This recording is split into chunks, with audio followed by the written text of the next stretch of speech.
నమస్తే, welcome to whistle.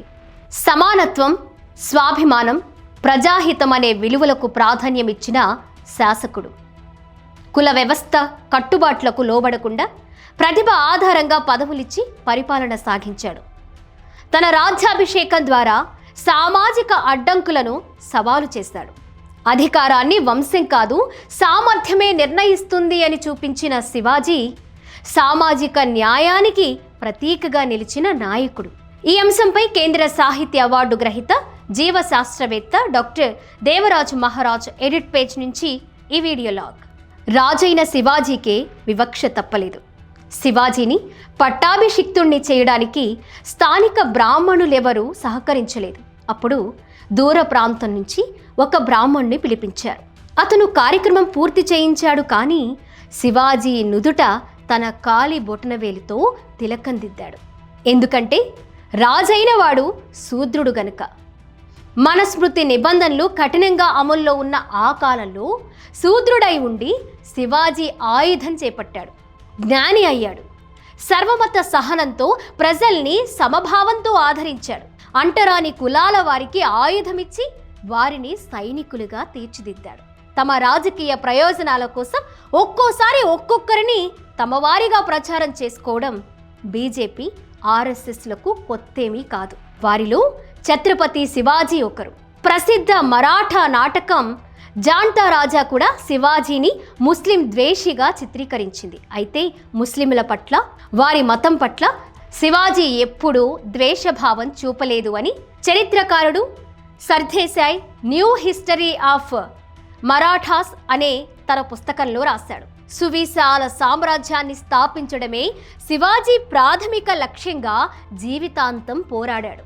అంతేకాని ఆయన ఎప్పుడూ ముస్లిం ద్వేషి కాదు, ఇస్లాం వ్యతిరేకీ కాదు. అలా చూపించడానికి ప్రయత్నించిన వారు వాస్తవాల్ని వక్రీకరించినట్లవుతుంది. మతం ప్రాతిపదికన కాకుండా మానవీయ కోణంలో ఛత్రపతి శివాజీ పరిపాలన సాగించాడు. సైన్యంలో, ఇతర అధికారుల నియామకాల్లో మతానికి ఏమాత్రం ప్రాముఖ్యం ఇవ్వలేదు. అతని సైన్యంలో ఎక్కువ మంది ముస్లింలే. రాజ్యాన్ని రక్షించాల్సిన సైన్యంలో ఆయన నిర్భయంగా ముస్లింలను నియమించుకోవడం, వారి మీద నమ్మకం పెంచుకోవడం గమనించాల్సిన విషయం. అలాగే ఇతర మత పెద్దలను కూడా శివాజీ ఎంతో గౌరవించేవాడు. హజరత్ బాబా యాకూబ్ తొర్వాలే పట్ల శివాజీకి ఎంతో గౌరవభావం ఉండేది. జీవితాంతం ఆయనకు పింఛన్ అందేలా ఏర్పాట్లు చేశాడు. ముస్లింలు నమాజ్ చేసుకునేందుకు తన రాజధాని రాయగఢ్లో ప్రత్యేకంగా మసీదు నిర్మించాడు. రాజ్యంలోని మసీదులకు, దర్గాలకు రక్షణ కల్పించాడు. ఎవరికైనా ఖురాన్ దొరికితే దాన్ని గౌరవంగా తీసుకెళ్లి ముస్లింలకు అప్పగించాలన్న ఉత్తర్వు అమల్లో ఉండేది. అలాగే ఫాదర్ అంబోజ్ పట్ల కూడా శివాజీకి ఎంతో గౌరవం ఉండేది.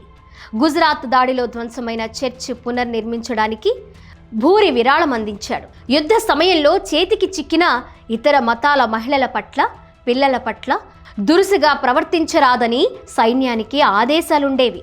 అఫ్జల్ ఖాన్ను శివాజీ హత్య చేయడాన్ని కొందరు వక్రీకరించారు. ఆదిల్ షా రాజులకు శివాజీకి ఏళ్ల తరబడి యుద్ధం సాగుతున్న తరుణంలో ఆదిల్ షా రాజ్యానికి ప్రతినిధిగా అఫ్జల్ ఖాన్ పోరాడాడు. చర్చల పేరుతో శివాజీని తన గుడారానికి ఆహ్వానించి చంపడానికి కుట్ర పన్నాడు. అయితే ఆ కుట్ర వివరాలు ఒక ముస్లిం ద్వారా శివాజీ తెలుసుకున్నాడు. అంటే హిందువైన శివాజీ మహారాజును రక్షించుకున్నది ముస్లిం అయిన రస్తీం జమాన్ సూచన మేరకే శివాజీ ఇనుప పంజాలు ధరించి అఫ్జల్ ఖాన్ను చంపేశాడు. ఇక్కడ మన కృష్ణాజీ భాస్కర కులకర్ణి పోషించిన పాత్రను విశ్లేషించుకుంటే మనకు అర్థమయ్యేది ఏంటంటే, తన మతం వాడైనా సరే తక్కువ కులం వాడు రాజుగా ఉండడం భరించలేక శివాజీని చంపడానికి వేరే మతం వాడికి సహాయపడ్డాడు. సరే, ఆ పథకం విఫలమైందన్నది వేరే విషయం. ప్రజారంజకుడైన మహారాజు ఛత్రపతి శివాజీ మనస్మృతిని ధిక్కరించాల్సిన అవసరం ఎందుకొచ్చింది? శివాజీ మరాఠా కున్బి కులస్థుడు. మనస్మృతి ప్రకారం శూద్రకులం. అగ్రవర్ణాల వారు శూద్ర కులాలను బానిసలుగా మార్చిన విషయం గతం చెప్తుంది. దేశ జనాభాలో 90% ఉన్న ఈ శూద్రులు అగ్రవర్ణాల వారు రచించుకున్న మనస్మృతి ప్రకారం చదువుకోకూడదు, ఆయుధం ఉపయోగించకూడదు, వారికి ఎదురు పడకూడదు, కేవలం వారి వారి చేతి వృత్తులు చేసుకుని జీవించాలి. పైగా తమ రాబడిలో సగభాగం అగ్రవర్ణ పెత్తందారులకిచ్చి మిగతా సగంతోనే జీవించాలి. ఈ కట్టుబాట్లను ఎవరైనా ధిక్కరిస్తే నాలుకలు కోసేవారు, చెవుల్లో సీసం పోసేవారు. రాజైన శివాజీకే వివక్ష తప్పలేదు. శివాజీని పట్టాభిషిక్తుణ్ణి చేయడానికి స్థానిక బ్రాహ్మణులు ఎవరూ సహకరించలేదు. అప్పుడు దూర ప్రాంతం నుంచి ఒక బ్రాహ్మణ్ణి పిలిపించారు. అతను కార్యక్రమం పూర్తి చేయించాడు. కానీ శివాజీ నుదుటిన తన కాలి బొటనవేలుతో తిలకం దిద్దాడు. ఎందుకంటే రాజైన వాడు శూద్రుడు గనుక. ఇటువంటి పరిస్థితి సమకాలీనంలో కూడా మారలేదు. మనుస్మృతి నిబంధనలు కఠినంగా అమల్లో ఉన్న ఆ కాలంలో శూద్రుడై ఉండి శివాజీ ఆయుధం చేపట్టాడు, జ్ఞాని అయ్యాడు. సర్వమత సహనంతో ప్రజల్ని సమభావంతో ఆదరించాడు.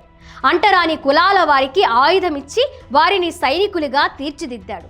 అలాంటి శివాజీని కుట్రలు కుతంత్రాలతో అగ్రవర్ణాల వారు హత్య చేశారు. శివాజీ కుమారుడు శంభాజీ కూడా తండ్రి బాటలో నడిచాడు. మనుస్మృతిని ధిక్కరించి బుద్ధభూషణం అనే పుస్తకం రాశాడు. వేద పురాణాల్ని అధ్యయనం చేసి అవి పనికిరానివని తేల్చాడు. ఈ దేశానికి బౌద్ధం ఒక్కటే మార్గమని నిర్ణయించుకుని ప్రచారం చేశాడు. శూద్ర కులాల్ని చైతన్యపరిచాడు. అయితే శూద్ర కులాలు బలపడితే తమకు ప్రమాదకరమని అగ్రవర్ణాల వారు ఔరంగజేబు సహాయంతో శంభాజీని అతని అనుచరుల్ని బంధించారు.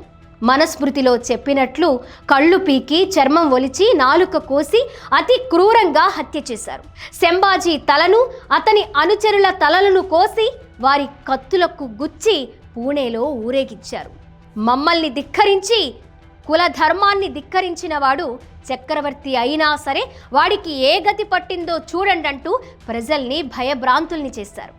తమను ఎదిరిస్తే ఎవరికైనా ఇదే గతి పడుతుందని హెచ్చరించారన్నమాట.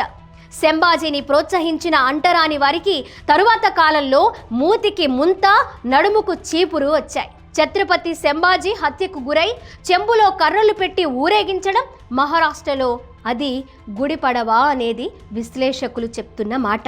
ఈ దేశ మూలవాసులకు అదొక దుర్దినం. ఛత్రపతి శివాజీ కాలంలోనే కాదు, ఈ 21వ శతాబ్దంలో కూడా ఈ కుల మతాలు ఇలాగే కొనసాగాలని ఒక జియర్ స్వామి ఏమాత్రం సిగ్గు బిడియం లేకుండా చెప్తున్నారంటే ఏంటి? మంత్రమైనా ముఖ్యమంత్రైనా సరే తమ కాళ్ల మీద పడాల్సిందేనని చెప్పుకోవడం అన్నమాట. ఆధిపత్య కుల దురహంకారాన్ని అజ్ఞానంతో ప్రదర్శించుకోవడం అన్నమాట. దీన్ని బట్టి మనం ఎన్నుకుంటున్న నాయకులు ఎలాంటి వారో అంచనా వేసుకోవచ్చు.